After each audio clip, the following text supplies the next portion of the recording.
सभी संत जो विराजमान थे,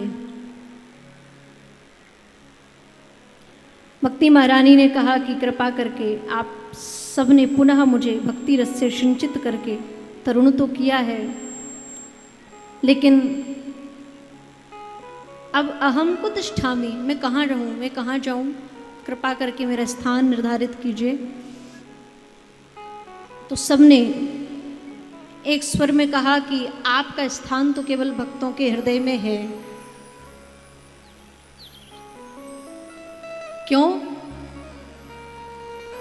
सकल भुवन मध्ये निर्धनास्त्यपि धन्या निवसति हृदयेषां श्री हरेर्भक्तिरेका हरिरपि निजलोकं सर्वथा तो विहाय प्रवसति हृदि तेषां भक्ति सूत्रोपनद्या। सब कहते हैं त्रिभुवन में वो धन्य है, वो प्राणी, वो जीव धन्य है जिसके हृदय में भक्ति निवास करती है। क्यों?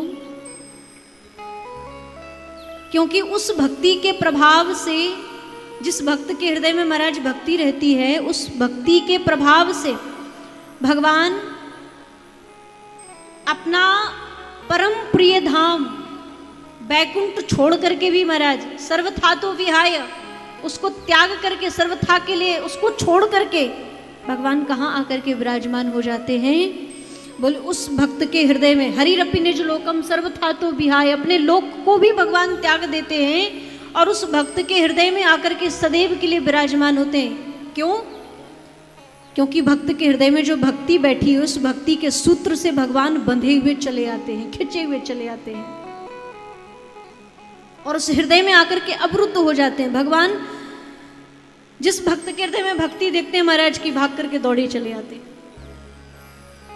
आपके जीवन में ज्ञान नहीं है, वैराग्य नहीं है, कोई बात नहीं है, अगर आपकी भक्ति तरुण होगी और मेरा कृष्ण भाग करके हृदय में आएगा और जहां भक्ति बैठ गई महाराज,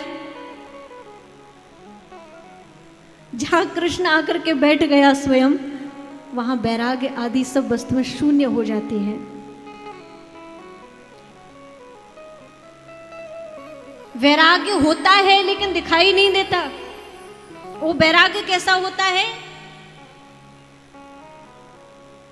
संसार में रहते हुए भी व्यक्ति संसार का नहीं रहता। आपको लगेगा, आप सोचेंगे कि ये संसार में रह रहा है, संसार के कर्म कर रहा है तो उसमें लिप्त है। नहीं, उसका वैराग्य शून्य होता है, गुप्त होता है, होगा लेकिन दिखेगा नहीं। गोपियों के जीवन में था। गोपियां केवल ऐसा नहीं कि भक्ति की आराधिका थी, भक्ति ही उनके जीवन में थी, नहीं नहीं, भक्ति के साथ साथ उनको ज्ञान भी था। उन जैसा कोई ज्ञानी नहीं हुआ महाराज। उद्धव जैसे ज्ञानी को पछाड़ दिया। वो बृहस्पति का अग्रगण्य शिष्य आया वृंदावन में, बड़ा महाराज विद्वान ब्राह्मण ज्ञानी बन करके, और गोपियों ने क्या किया? धो दिया सारा ज्ञान। और अंत में भक्ति से पूरे तो होकर के गए। वहां वैराग्य शून्य हो गया, उद्धव जी का ज्ञान भी शून्य हो गया महाराज। केवल भक्ति की प्रधानता होती है। इसलिए जीवन में भक्ति को जागृत करो, कृष्ण से चित्त लगाओ। भक्ति करोगे, ज्ञान वैराग अपने आप भागे चले आ जाएंगे। भाई जहां माँ है वही तो संतानें रहेंगी। अब संतानों को पहले बुलाओ, वो माँ तो फिर श्राप देगी ना। तो भैया पहले अगर तरुण करना है भक्ति को, तो कृष्ण चरणारविंदों को हृदय में धारण करो।